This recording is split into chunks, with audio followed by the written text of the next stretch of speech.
하나님 아버지, 그렇습니다. 우리가 찬양으로 고백드린 것처럼 주님을 알아가는 것이 내 안에서 가장 귀한 것임을 고백합니다. 하나님 아버지, 이 시간에도 주님을 더 알기 위해서 주님께서 주시는 의와 기쁨을 우리가 누리기 위해서 이 자리에 나왔습니다. 우리의 예배를 받아 주시옵소서. 감사드리며 예수님의 이름으로 기도합니다. 아멘. 안녕하세요. 이준상 전도사입니다. 오늘 수요 예배 잘 나오셨습니다. 담임 목사님께서는 지금 대만 신학교 강의 일정으로 자리를 비우셨습니다. 그래서 오늘 제가 말씀을 맡게 됐습니다. 제가 이 자리에 섰음에도 불구하고 다들 실망하는 기색 없이 표정 관리들을 잘 해주셔가지고 너무나도 감사합니다. 아멘. 제가 사무실 이제 설교 준비 끝내고 사무실 나올 때 강남은 목사님께 전화가 한 통이 걸려왔어요.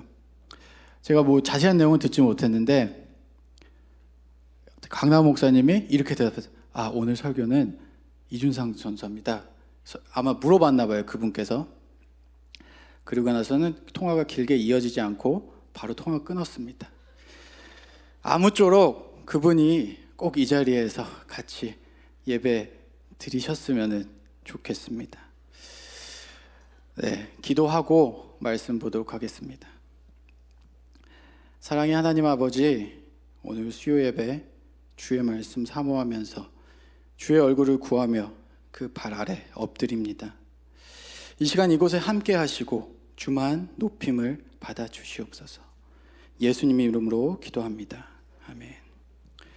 오늘 본문을 먼저 한번 읽겠습니다. 본문이 짧아요. 한 절입니다.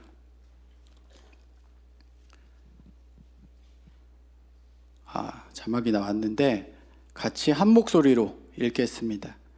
심령이 가난한 자는 복이 있나니 천국이 그들의 것이미요. 오늘 우리가 함께 나눌 주제는 심령의 가난함이에요. 우리가 이 심령의 가난함에 대해서 얘기하기에 앞서서 우리가 일반적으로 얘기하는 가난함이 무엇인가? 이 가난, 빈곤, 이것이 사전에 나오는 뜻은 일반적인 부족, 결핍을 말하거나 일정량의 물질적인 소유물이나 돈을 잃게 되는 현상이라고 나와 있어요. 쉽게 말해서 무언가가 나한테 없는 상태예요. 그리고 요즘 유행하는 말 중에 이 가난과 떼어놓을 수 없는 말이 금수저, 흙수저입니다. 다들 한 번쯤은 들어보셨으리라 생각을 합니다. 청년들이 열심히 살아가는데도 일자리를 구하기 힘들고 더욱더 심해지는 빈부 차이 때문에 부와 가난의 대물림이 더욱더 심해진다는 거죠. 한마디로 금수저 물고 부자 집안에서 태어난 사람은 계속해서 부를 누리면서 사는 거고, 그렇지 못하고 흙수저로 태어난 사람은 아무리 열심히 노력해도 어떤 한계에 가로막혀서 그 가난을 벗어나질 못하는 거예요. 이러한 세태를 스스로 비웃듯이 청년들이 표현하는 것이 바로 금수저, 흙수저예요. 예를 들면은 이런 겁니다. 지난 월요일 밤에 미 대선 후보인 힐러리와 트럼프가 TV 토론을 했죠. 서로 격렬하게 상대방의 약점에 대해서 막 직격탄을 날렸어요. 그리고 힐러리가 트럼프를 가리켜 이렇게 얘기했습니다. 아버지에게서 당신은 1,400만 달러의 사업 자금을 받았다. 그는 행운하다. 이렇게 공격을 했어요. 비꼬았어요. 이런 트럼프 같은 사람을 가리켜서 금수저다라고 하는 겁니다. 그러면은 흙수저란 무엇인가? 얼마 전 한국의 젊은이들 사이에 인터넷에 누가 흙수저인가를 판단해보는 흙수저 빙고라는 것이 유행을 했었어요. 여러 가지 항목 중에서 몇 가지 이상이 해당되면은 나는 흙수저인 거예요. 그 중에 몇 가지만 말씀드리자면은 이 냉장고, 냉동실에 비닐 안에 뭔가 많이 들어서 쟁겨놨다. 그러면 흙수저예요. 고기를 구워 먹지 않고 물에 넣어서 삶아 먹는 요리를 많이 한다. 그러면 흙수저예요. 그리고 내가 세뱃돈을 받는데 다 합쳐서도 100불 이상 받아본 적이 없다. 그러면 흙수저입니다. 이게 피식피식 웃긴데 마냥 웃어넘길 수만은 없는 그런 정말 씁쓸한 이야기입니다. 우리의 현실을 뼈아프게 반영하고 있어서 더 그렇습니다. 그런데 제가 흙수저, 금수저 이야기들을 이렇게 계속 언론을 통해서 또 인터넷을 접하다가 성경을 보니까 성경에도 이 금수저, 흙수저가 있다는 것을 발견했어요. 바로 누가복음 16장에 부자와 거지 나사로 이야기입니다. 여기서는 둘 중에 누구는 천국 가고 누구는 못 가고 하는 구원의 문제를, 금수저와 흙수저의 구원의 문제를 다루고 있습니다. 한번 자막을 통해서 말씀을 읽어보도록 하겠습니다. 한 절씩 교독할까요? 한 부자가 있어 자색 옷과 고운 베옷을 입고 날마다 호화롭게 즐기더라. 그런데 나사로라 이름하는 한 거지가 헌데투성이로 그의 대문 앞에 벌어질째 그 부자의 상에서 떨어지는 것으로 배불리려 하매 심지어 개들이 와서 그 헌데를 핥더라. 이에 그 거지가 죽어 천사들에게 받들려 아브라함의 품에 들어가고 부자도 죽어 장사되매 그가 음부에서 고통 중에 눈을 들어 멀리 아브라함과 그의 품에 있는 나사로를 보고 불러 이르되 아버지 아브라함이여 나를 긍휼히 여기사 나사로를 보내어 그 손가락 끝에 물을 찍어 내 혀를 서늘하게 하소서. 내가 이 불꽃 가운데서 괴로워하나이다. 같이 읽겠습니다. 아브라함이 이르되 예 너는 살았을 때 좋은 것을 받았고 나사로는 고난을 받았으니 이것을 기억하라. 이제 그는 여기서 위로를 받고 너는 괴로움을 받느니라. 이 긴 이야기를 아주 간단하게 요약을 해보면은 집 앞에 이 불쌍한 거지 외면하고 날마다 파티를 열고 자기만 챙기다 간 이 욕심쟁이 금수저 부자는 벌을 받아서 지옥에 갔어요. 그리고 이 땅에서 굶어 죽다시피 한 병을 시름시름 앓다가 고생하다가 간 이 흙수저 거지 나사로는 천국에 갔다. 뭐 이렇게 정도로 요약을 할 수가 있을 것 같아요. 그리고 이 얘기를 듣고 예수님께서 들려주신 얘기예요. 예수님께서 어떤 메시지를 주려고 도대체 이 이야기를 들려주시는 걸까? 한번 생각을 해봤어요. 깊게 생각하진 않고 잠깐 스쳐가듯이 그냥 떠오르는 것을 적어봤어요. 금수저 부자가 지옥에 갔어요. 그래서 이 사람이 천국에 가려면 이 가난한 사람 외면하지 말고 도와주면서 착하게 나누면서 살아야 된다. 또 가난한 이 흙수저 입장에서 보면은 옛말에 가난의 해결은 임금님도 못한다고 했어요.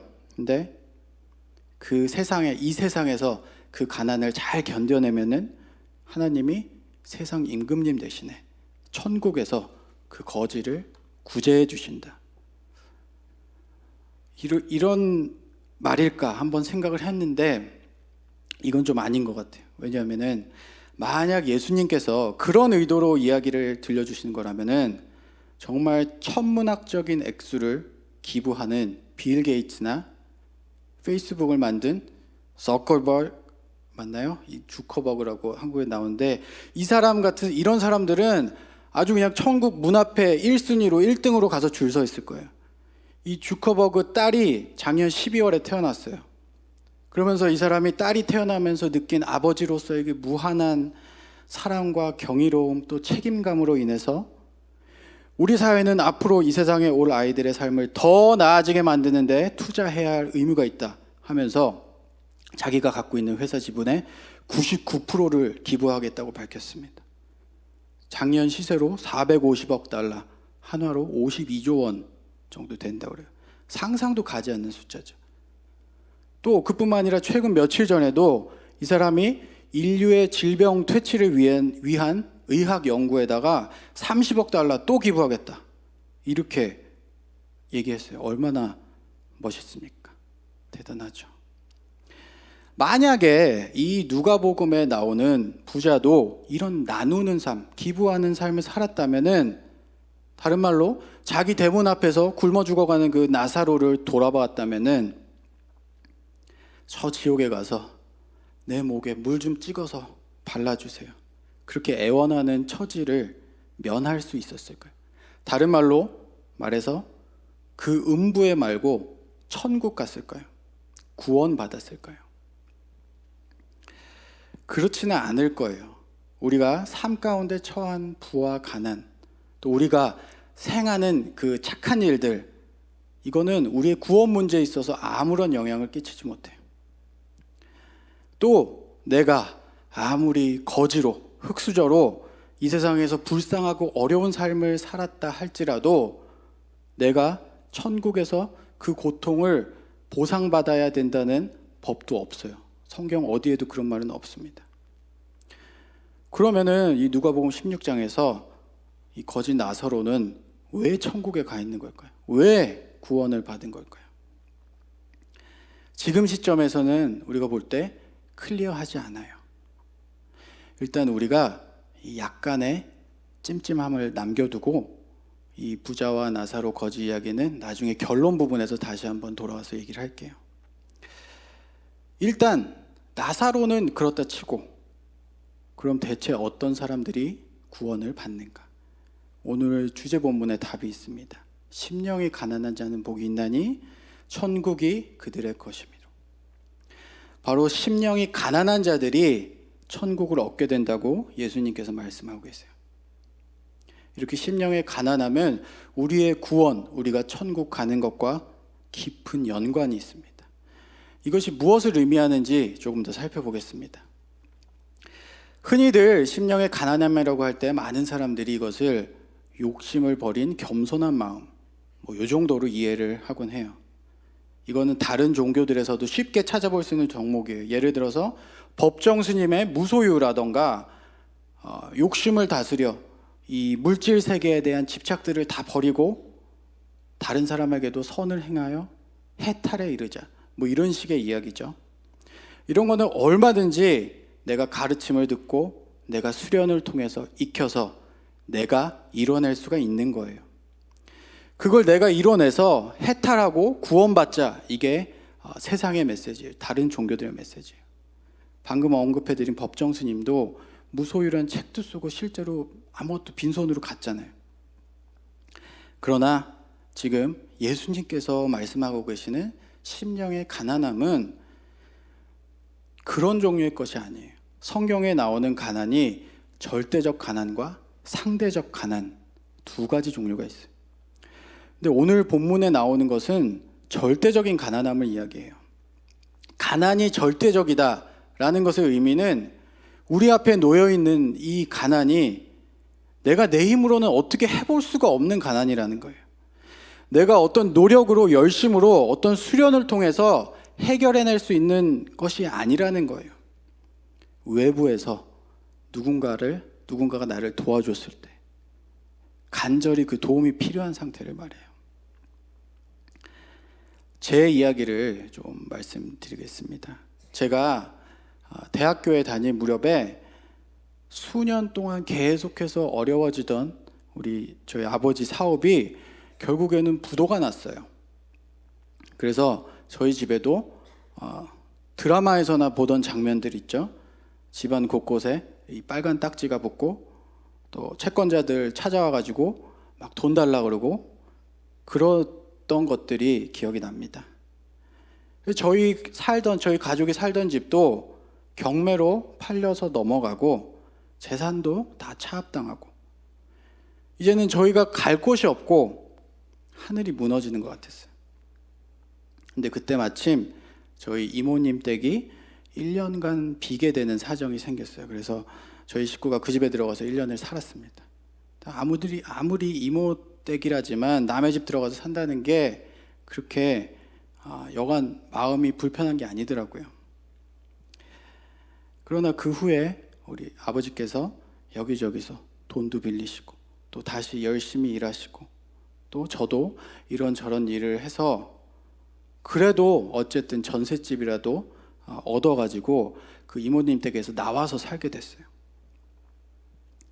저희 가정에 부도라는 어려움이 닥치고 재산이 다 털렸어요. 그래서 이거를 가난이라는 표현이 적절할지는 모르겠지만 어쨌든 저희 집이 없어지고 재산도 없어지고 돈도 없어졌잖아요. 그러나 아버지께서 열심히 노력하시고 저도 얼마 안 되지만 좀 보태서 전셋집이라도 다시 얻을 수가 있었어요. 이것을 상대적 가난이라고 해요. 어떻게든지 간에 우리 힘으로 내 안에 있는 우리 가족 안에서 어떻게든 이 어려움을 해결을 받잖아요. 그러나 천국을 유업으로 받는 자들이 겪는 식명의 가난함은 그런 상대적인 가난함이 아니에요. 아까 제가 드린 예는 실화였고 이번에 드릴 거는 제가 조금 극단적으로 수정을 해봤습니다. 역시 이 집안도 망했어요. 근데 아버지 크레딧, 어머니 크레딧, 내 크레딧, 동생 크레딧, 형 크레딧 다 망가져가지고 은행에서 돈을 못 구해요. 또 친척이나 친구 중에도 단 한 명도 돈을 빌릴 사람이 없어요. 설상가상으로 온 집안 식구가 타고 가던 차가 교통사고가 나서 전부 다 다쳐가지고 병원에 꼼짝없이 누워있어요. 이 집안에 닥친 어려움, 이거를 해결할 방법도 없고 해결할 사람도 없어요. 내가 어디 가서 손 벌릴 곳도 없고 내가 어디 가서 일을 해서 벌어먹을 상황도 아닌 거예요.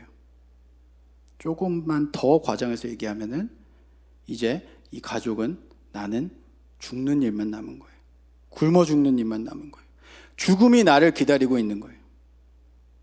그런데 이게 바로 성도가 처해진 영적인 상태, 영적인 파산 상태라는 거예요. 이 처절하고 무기력한 상태가 바로 내 구원에 대해서는 아무런 손을 쓸 수가 없는, 어찌할 수가 없는 내 심령의 상태라는 거예요. 여기서 이런 질문을 할 수 있을 것 같아요.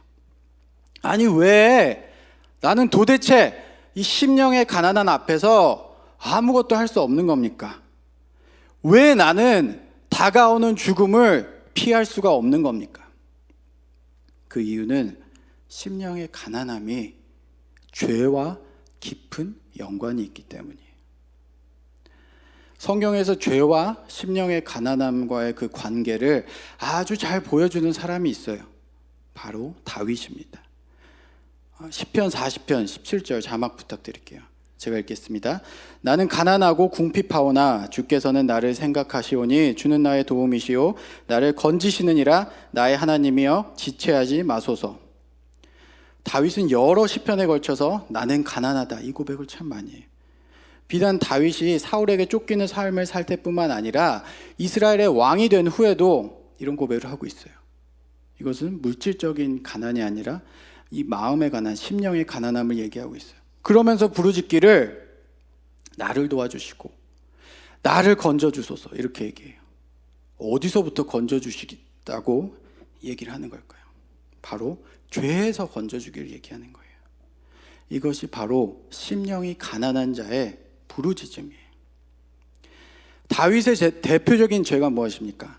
우리아의 아내 밧세바를 범해서 아이를 낳은 후에도 아무런 죄책감이 없이 살았어요. 그런데 나단 선지자가 와서 그의 죄를 낱낱이 드러내어 버렸어요.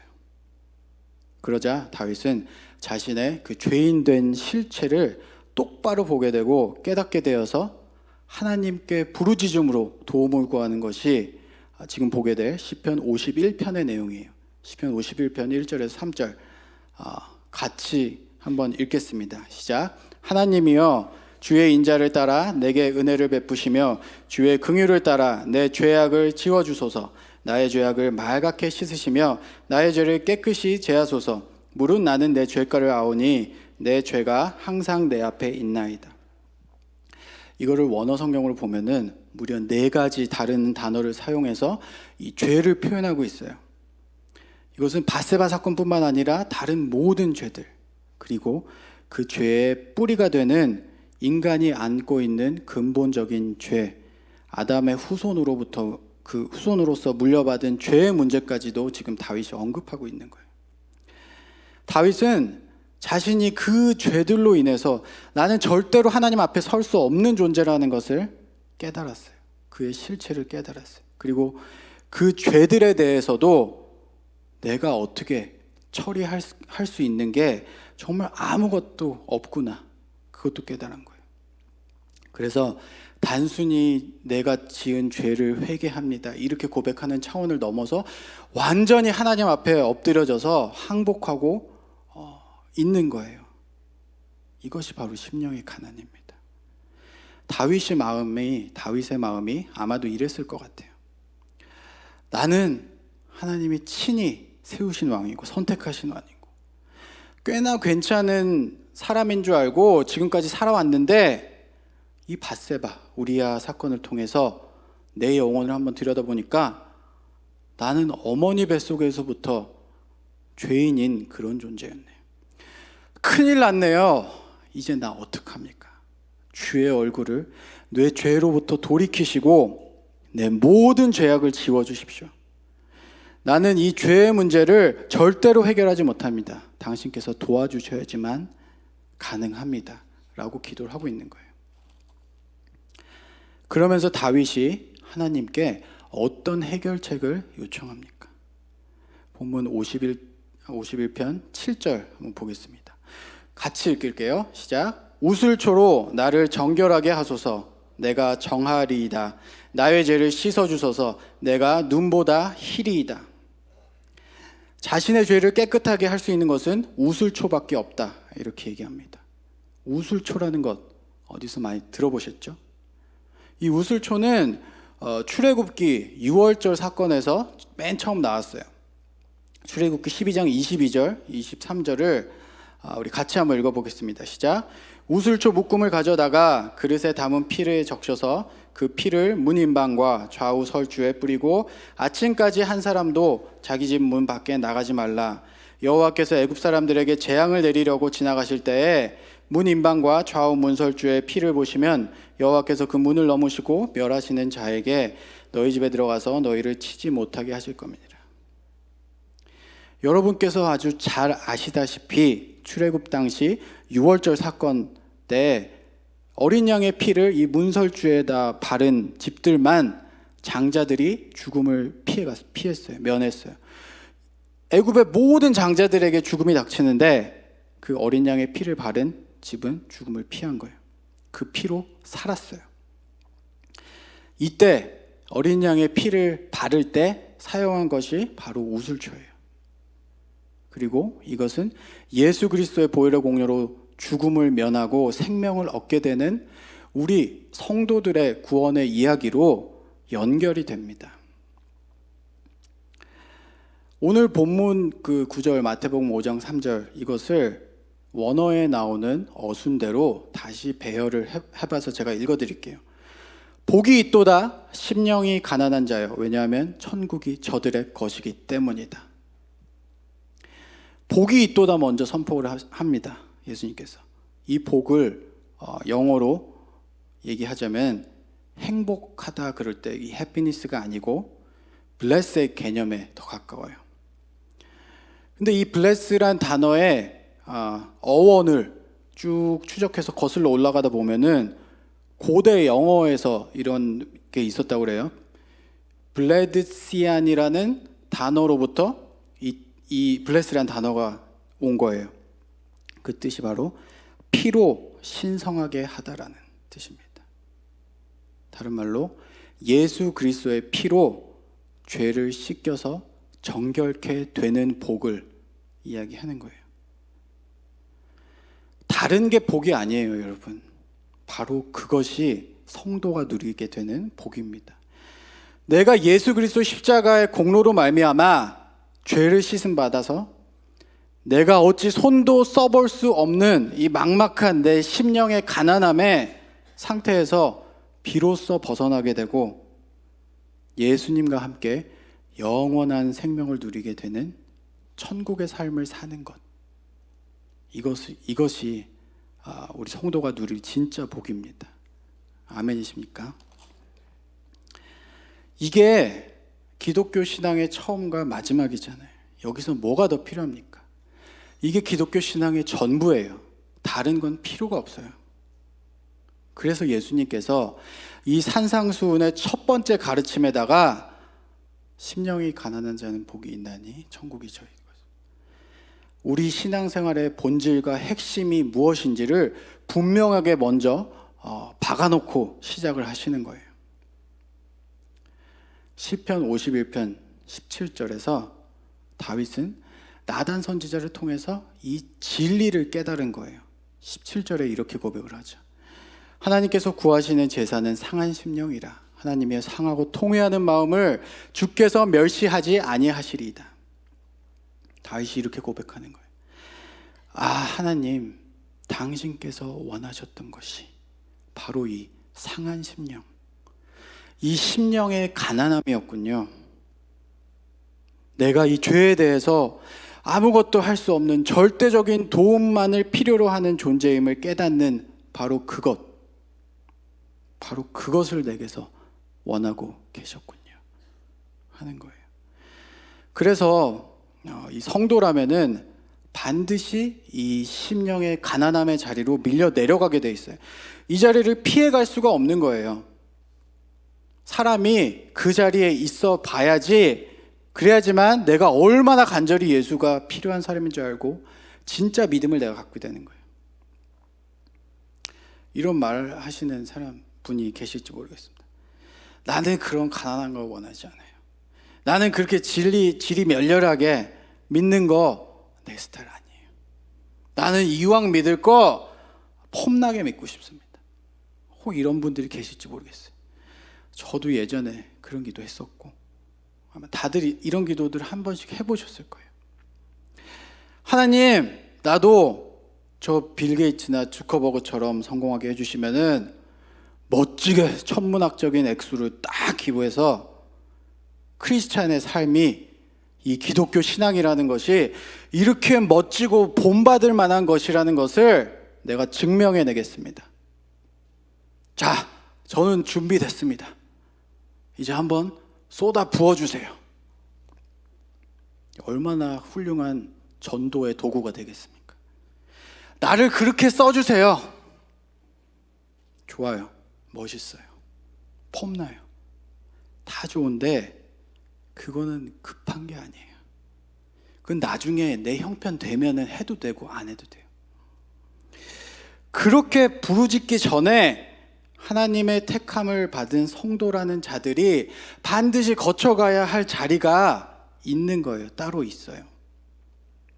성경 구절을 하나 보겠습니다. 로마서 8장 14절인데요. 같이 한번 읽겠습니다. 시작. 무릇 하나님의 영으로 인도함을 받는 사람은 곧 하나님의 아들이라. 여기 하나님의 영으로 인도함을 받는다, 인도하다라는 단어가 나와요. 이 단어가 원어가 신약에서 언제 주로 쓰였냐 하면은 예수님께서 십자가형을 받으려고 본디오 빌라도 앞으로 끌려가다.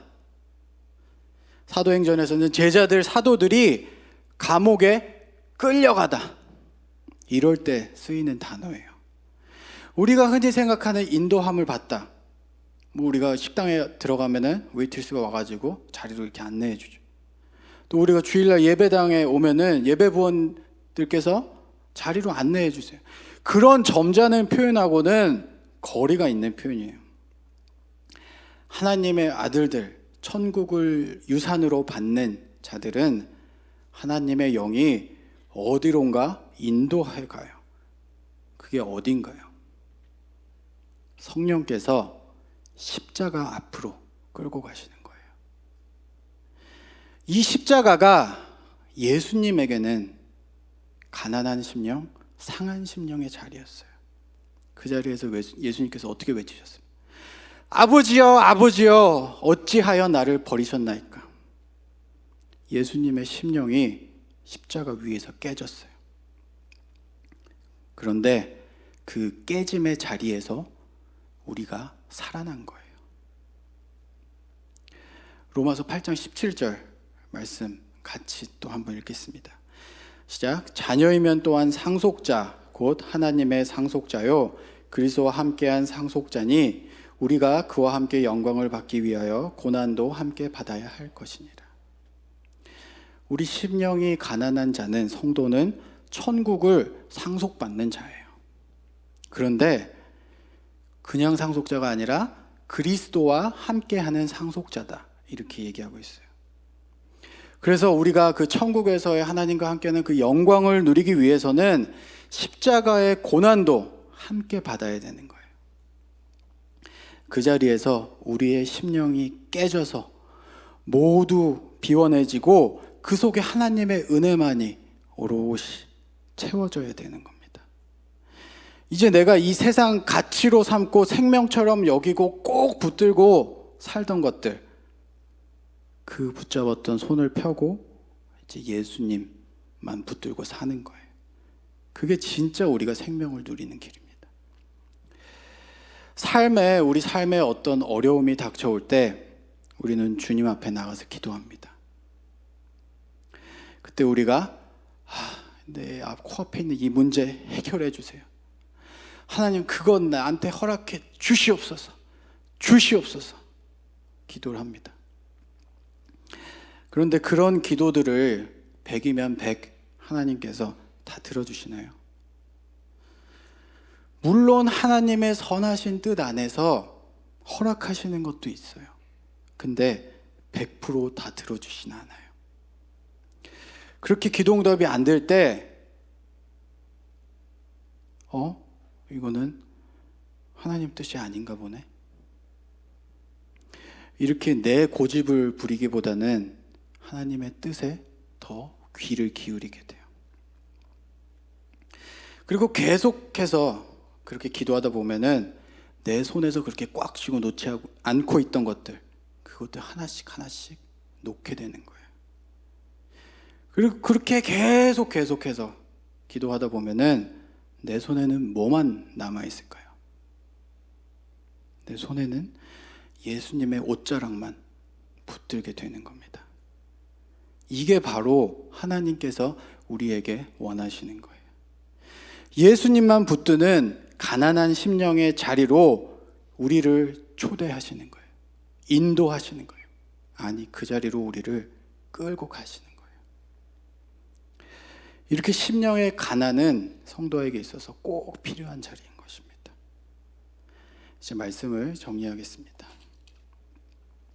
사랑하는 에브리데이 교회 성도 여러분, 오늘 우리가 심령의 가난함에 대해서 나눴어요. 이것은 나의 영적인 가난함을 느끼고 인정하는 것을 의미해요.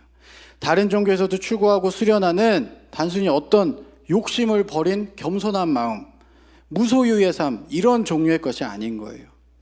내 노력과 수행과 정진으로 어떻게 커버해 볼 수 있는 부분이 아니에요. 지금 내가 처한 영적인 상태가 이대로 가면은 죽음으로 떨어지는 자리인데 나는 정말 큰일 났구나. 나 어떡하지? 나는 어찌 손 써볼 힘도 없고 힘 써볼 겨를도 없고 나는 누군가의 도움이 정말로 간절히 필요하구나. 이런 영적인 절대적인 가난의 자리라는 것을 깨닫게 되는 거예요. 내가 붙잡을 지푸라기조차 없구나. 이거를 깨닫게 되는 거예요. 왜 내가 이렇게 비참하게 무기력하게 당하고만 있어야 되는가? 왜냐하면 심령의 가난함은 죄의 문제하고 직결이 되겠기 때문입니다. 죄의 문제는 내가 어떻게 해결할 수 있는 부분이 아니에요. 그렇기 때문에 그 해결책은 오직 한 가지입니다. 하나님께서 우슬초로 어린 양의 피로 나를 정결케 해주시는 방법밖에 없는 거예요. 그런데 정말 감사하게도 예수님께서 미리 선포를 해버리셨어요. 무엇을 선포했습니까? 복이 있도다 심령이 가난한 자요. 너희가 심령이 가난해져야지만 복을 받는다, 이런 조건적 형태가 아니에요. 예수 그리스도의 보혈로 말미암는 복, 우리를 죽음으로 몰아넣는 죄의 문제를 단번에 해결하신 그 복이 이미 너희에게 있다고, 복이 있도다 선포를 먼저 해버리시는 거예요. 너희는 복된 자들이다. 어찌 손도 써볼 수 없을 만큼 심령이 가난한 너희에게 내가 천국이라는 유산, 예수 그리스도와 함께하는 영원한 생명을 줄 것이기 때문이다. 이것이 얼마나 큰 은혜입니까? 아멘이십니까? 우리가 남겨뒀던 숙제가 하나가 있죠. 도입부에서 제가 부자와 나사로 이야기를 했었어요. 왜 나사로는 구원을 받았을까 하는 의문점이에요. 근데 답은 제가 정말 그냥 이렇게 말씀드린 게 아니고, 제가 싱거운 사람이 아니고 정말 오래 생각해서 내린 결론이에요. 나사로가 왜 구원을 받았는가? 하나님 뜻이에요. 하나님께서 택하신 자는 하나님께서 구원하시는 거예요. 이거는 나는 왜 구원을 받았을까? 우리 장로님은 왜 구원을 받았을까? 이 질문하고 똑같은 질문인 거예요. 그런데 적어도 한 가지, 구원받는 사람에 대한 힌트를 우리가 이 나사로가 구원받은 것에서 얻을 수가 있어요. 그 본문에 다시 보면은 나사로가 상처투성이로 부잣집 앞에 버려집니다. 헌데 이렇게 나오는데 아마 무슨 피부병이나 심각한 그런 피부병 같은 게 있었던 모양이에요. 그래서 개가, 이거 고름이 나올 거 아니에요, 상처에서. 그럼 개가 와서 그 상처를 핥는다 이렇게 얘기하고 있어요. 그거 얼마나 쓰리고 아프겠습니까? 자기 그 상처 났는데 누가 와서 핥으면. 근데 그거를 이게 쫓아낼 힘도 없는 그런 상황인 거예요. 아무리 노력해도 안 되는 거지, 아니 노력을 할 수조차 없었던, 그저 남의 손에 들려가지고 그 부잣집 대문 앞에 버려졌던 그 흙수저 나사로였어요. 근데 그 사람이 구원을 받아요. 알고 보니 이 사람은 천국을 유산으로 받는 진짜 금수저였던 거예요. 도대체 이 부자와 거지 나사로 이야기가에서 교훈이 무엇인가 고민을 많이 했었는데 그거였어요. 예수님께서는 성도가 처해야만 하는 그 영적인 파산 상태, 바로 하나님만 의지할 수밖에 없는 그 절대적인 가난의 자리를 그 거지 나사로의 상태에 빗대어서 우리의 영적인 상태를 말씀해 주시려고 했던 거예요. 그러면 그 부자는 무엇입니까? 자색 옷을 입고 고운 베옷을 입고 날마다 파티를 열면서 즐기는 그 금수저의 삶이 그 무엇보다 중요했던 사람이에요.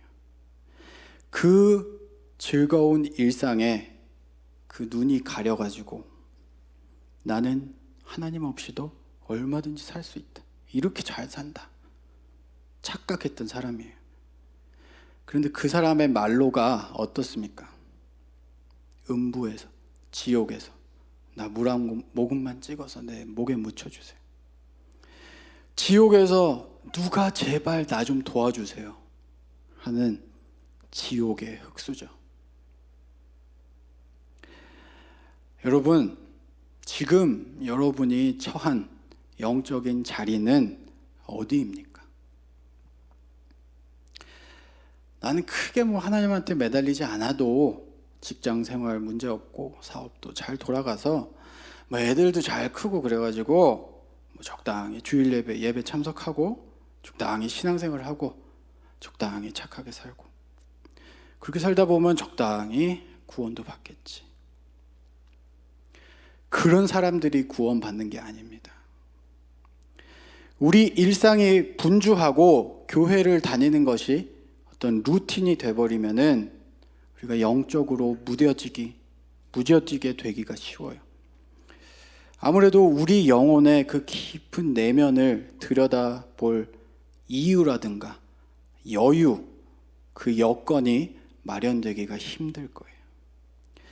나는 뭐 이 정도 신앙생활 하니까, 남들 보기에 이 정도 바르게 사니까 나는 구원 정도는 충분히 받겠지. 하나님, 그거는 그 정도로 됐고 이제 내 문제 해결, 내 소원 성취나 먼저 해주세요. 이거 급해, 이거 빨리 해주셔야 돼요. 아닙니다. 구원받는 사람은 심령이 가난한 사람이에요. 나는 예수가 입혀주시는 흰 세마포 옷, 그 옷 입어야 하는 사람인데 지금 더러운 걸레를 거치고 있고, 나는 예수라는 그 생명이, 양식이 없어서 굶어 죽게 생겼고, 나는 그 예수라는 집 안에서만 살아야 하는 사람인데 내가 살 집 없이 쫓겨나서 길거리에서 얼어 죽게 생긴 사람이구나. 이거 깨닫는 사람인 겁니다. 우리가 살아가는 데 있어서 가장 필요한 세 가지 무엇입니까? 학교 다닐 때 사회 시간에 의식주라고 배웠어요. 옷, 음식, 집. 이거 하나라도 없으면은 가난한 사람인 거예요, 여러분. 이렇게 예수가 절대적으로 결핍하고 부족하고 그래서 간절히 필요한 사람, 그 사람이 심령이 가난한 자입니다. 예수님이 아니면은, 그의 십자가 보혈의 공로가 없었다면은 내가 어찌 해볼 수 없는 그 죄의 문제로 인해서 나는 영원한 죽음을 피할 수 없다는 것을 깨닫게 되는 사람. 우리 그 목마른 사슴 시냇물을 찾아 헤매이듯이, 그 찬양 다들 아시죠? 사슴은 이 식도가 셀로판지처럼 되어 있어가지고 물기가 없고 이 목마름이 지속되면은 식도가 붙어버려가지고 죽어버린다고 그래요. 그런 사슴이 물을 찾아 헤맬 때 어떤 마음으로 찾아 헤매겠습니까? 어떤 열심으로 찾겠습니까? 물이 없어 나는 죽어. 그러면서 발 동동동동 구르면서 찾으러 다닐 거 아니에요. 그 동일한 마음이 성도들에게도 있어야 하는 겁니다. 예수가 없으면 나는 죽어. 그 생명의 양식이 없으면은 나는 굶어 죽어. 이 죄의 문제가 해결되지 않으면은 나는 죽습니다. 예수님, 제발 도와주세요. 이것이 바로 심령의 가난함입니다. 이렇게 간절히 주를 바람이 우리에게 있습니까? 이 시간 함께 찬양하면서 기도하며 나아가시겠습니다. 우리 보소서 주님 같이 찬양하시겠습니다.